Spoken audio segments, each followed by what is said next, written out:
กียมเนาะจังหวะนี่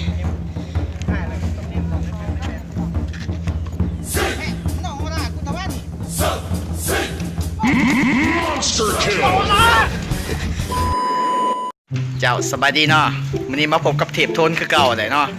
มื้อนี้เฮาจะไปโคเวอร์เพลงมาบ่มีซิทเนาะเฮาก็เป็นแขกรับเชิญของคุณลำบ่กูลำนี่แหละนี่ได้เพิ่นกะปากซ่องกับซ่องกูลำนี่แหละกูลำเนาะซื้อซ่องครับตลกอยู่เนาะเดี๋ยวเจ้าเฮาก็สิออกไปถ่ายทำแน่นอนในตอนนี้เตรียมได้นี่เขาจะไปแสดงเป็นพระเอก MV เพลงมาบ่มีซิทนี่แหละ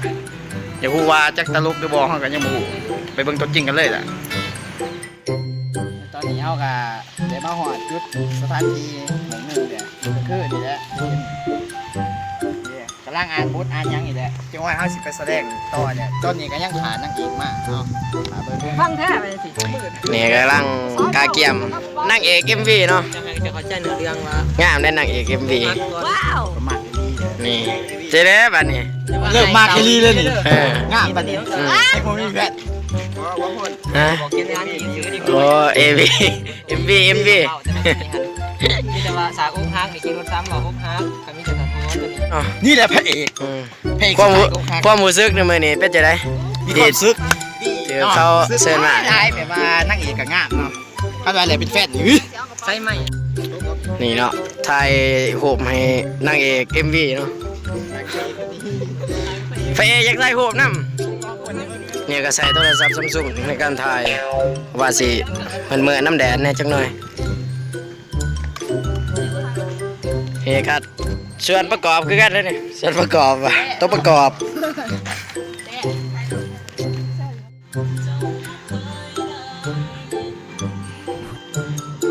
ตอนนี้กำลังมาอัดฉากหนึ่งเนาะของนางห้องเฮานี่แหละจอยเฮาก็จะไปถ่ายทำเรื่องของเฮานางเอกนี่ก็ยิ้มเลยอยู่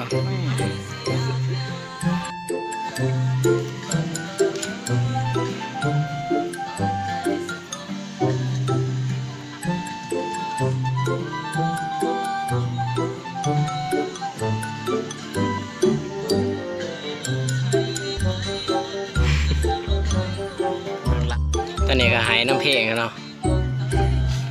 สอบในการหายโอ้ยจะได้ทำเนี่ยจากจบคลิปนี้สิบเหตุยังเอากับแม่โอ้ยพระเอก MV เฮาตอนนี้เป็นบ้าสอบเนี่ยสอบในอย่างกันเมา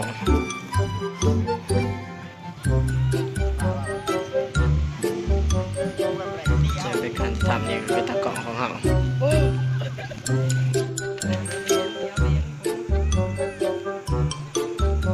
การฉีดผมเนาะ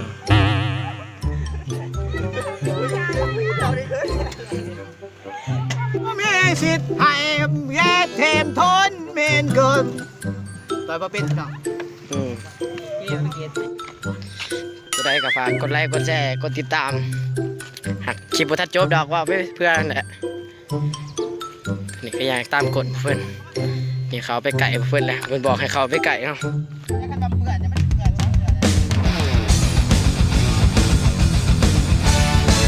เกียมเนาะจังหวะนี่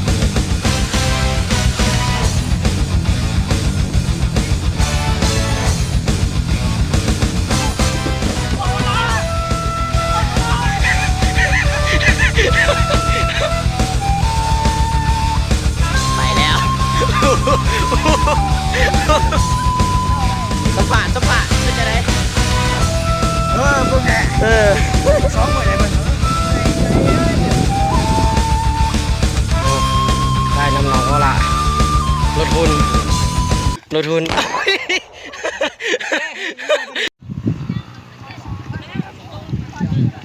ถ่ายอยู่ยังถ่ายอัดอีกยังพอทันแล้วผีอีกพักสูบยากอ่ะผีอีกตัวปลอมผีอีกพวกฮักเนี่ยนี่โอ้ขี้ม้าตะลีไฟเข้า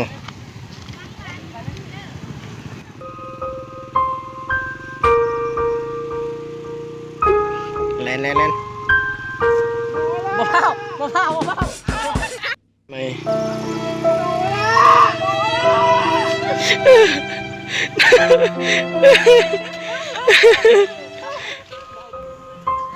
ว่าไม่แล้วตัดขาด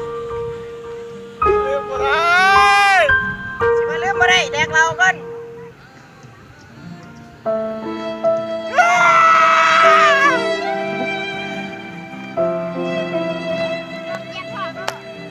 ล้างเนาะถ่ายทำแล้วโอ้ ขาด ฮิปโปลองอาบน้ำเบิ่งเทิงเนาะ พวกมาเบิ่งบ่เป็นตาสแตก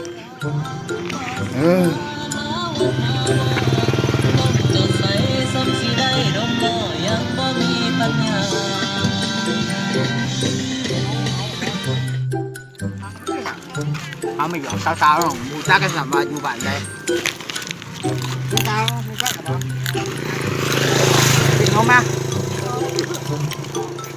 จักเกียร์กันบ่จะค่อยบูจ้ากันบ่ก็ไป ดูจักมีแค่รู้ป่ะ จะแพงไปนี่นาแบบว่า บ่ผ่านเนาะผู้เดียวบ่แม่ง สบายดีสองสาวอ้ายยังสาว คนบักหล่อยังหาย อ้ายคนงานรออยู่บันไดอ่ะ กูว่าไอ้เนาะมีหญิงสมัยนี่จะไปเป็นนายผู้ชายผู้ชายเห็นคนหล่อแบบ ชิว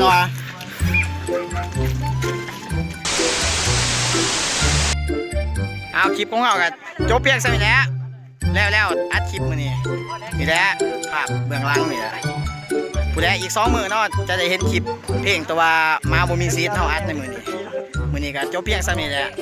มื้ออื่นเนาะคำว่าอยากเบิ่งคลิปตลกนี่มื้ออื่นเฮาจะไปแสดงบ๊ายบาย